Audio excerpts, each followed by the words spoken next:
大人，我要告阿張彪個仔阿張小四，將阿陳長富個仔阿陳大文隻手指尾塊指甲打斷。我個仔死咗喎！大人，係人都會死噶噃。封筆啦，老公。就打你啦！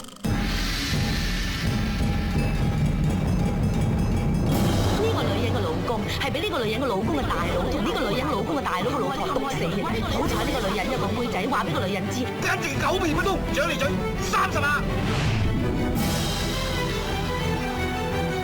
我就睇緊呢個蘇世傑有幾大本事。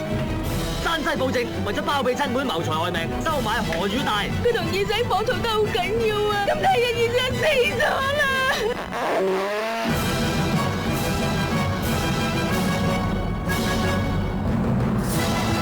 宋先生啊！哇，辛苦！喂，何大人。